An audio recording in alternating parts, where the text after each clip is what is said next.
तुम मेरे शुभचिंतक ही सही, मगर तुम्हें भी ये हक नहीं कि मुझे दुखी कर जाओ। ऐसा ही कुछ हुआ मेरे साथ कुछ दिनों पहले।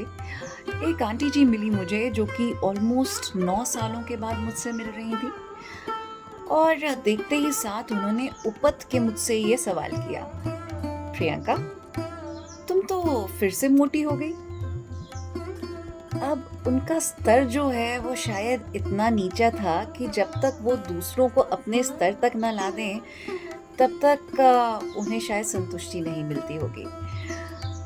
और कुछ ऐसे शुभचिंतक होते हैं, वो शायद सोचते हैं कि जब तक वो हमें हमारी गलतियां नहीं बताएंगे, तब तक शायद हमें उस बारे में पता ही नहीं चलेगा, है ना? आपके साथ भी ऐसा होता होगा कि लोग आकर आपको ऐसे ही यूं ही भला बुरा कह जाते हैं और सोचते हैं कि हम तो आपके अच्छे के लिए कह रहे हैं, है कि नहीं? ऐसे समय पर मेरे पास दो रास्ते थे कि उनको मैं क्या जवाब दूं। या तो मैं उनको रूडली जवाब दे सकती थी कि पहले अपने आप को तो देखो, लेकिन मैं भी फिर उसी स्तर पे आ जाती, है ना?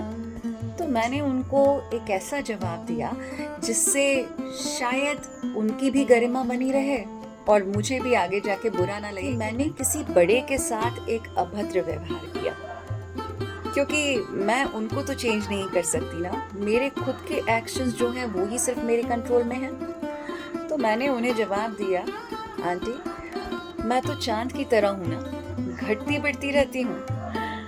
और मुझे लगता है शायद उन्हें आगे जाके ये आभास होगा कि उन्होंने गलत कहा, और ऐसा नहीं कहना चाहिए था किसी के भी बॉडी के बारे में, रंग के बारे में, पैसों के बारे में। किसी भी तरह की चीज़ों को आपको पिन पॉइंट नहीं करना चाहिए। सबके अपने स्ट्रगल्स होते हैं। वो लोग किन चीज़ों से गुजर रहे हैं हम लोगों को नहीं पता होता। अगर मैं उनको अपना दुखड़ा सुनाने बैठ जाती कि 2-3 सालों से किस तरह से मेरे पैरों में प्रॉब्लम चल रही है, अभी 1 साल पहले मेरा ऑपरेशन हुआ और मेरे लिए रोज़मर्रा के काम भी बहुत मुश्किल हो गए थे करने, तो अपना ख्याल क्या, मैं बहुत सारी चीज़ें जो हैं वो दूसरों के ऊपर डिपेंडेंट थी मेरा ख्याल रखने के लिए। अगर मैं अपने दुखड़े सुनाने बैठूंगी तो it doesn't make any sense. आखिर बात तो वहीं की वहीं रह जाएगी ना, और दूसरे क्या समझेंगे हमारे अप्स एंड डाउन्स को? हम ही समझ सकते हैं, क्योंकि हम ही गुजर रहे होते हैं उनसे। जो बाहरी चीज़ें हैं जो लोगों को दिखाई देती हैं, वो सिर्फ बाहरी ही होती हैं। अंदर क्या उथल पुथल चल रही होती है ये सिर्फ हम ही समझ सकते हैं। क्या स्ट्रगल्स चल रहे होते हैं ये सिर्फ हम ही जान सकते हैं। इसीलिए लोगों की बातों में कभी मत आइए। अपने ऊपर इतना कॉन्फिडेंस रखिए, इतना ज़्यादा कॉन्फिडेंस रखिए अपने ऊपर कि कोई कुछ भी आपको बोल के चला जाए, लेकिन आपका जो आत्मविश्वास है वो कभी ना गिरे। अपने आप को इतना ऊपर उठाओ, इतना ऊपर उठाओ कि लोगों की बातें आपको कभी इफेक्ट नहीं कर सकें।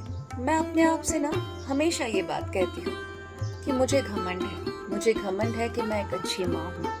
मुझे घमंड है कि मैं एक अच्छी बेटी, अच्छी बहन और एक अच्छी पत्नी हूँ, एक अच्छी बहू हूँ। मैं बहुत सारी चीज़ों में बहुत अच्छी हूँ, लोगों से काफ़ी ज़्यादा अच्छी हूँ। मैं नई से नई चीज़ों को बड़ी ही आसानी से कर जाती हूँ, बहुत लोगों को इंस्पायर करती हूँ, और बहुत सारे लोग मेरी ऐसे ही तारीफ करते हैं चाहे मैं कैसी भी दिखूं। बाकी वजन का क्या है, वो तो घटता बढ़ता रहता है। आखिर चांद हूँ, कुछ दिखता है कुछ छुपता है, लेकिन जो भी नजर आता है सुंदर ही नजर आता है।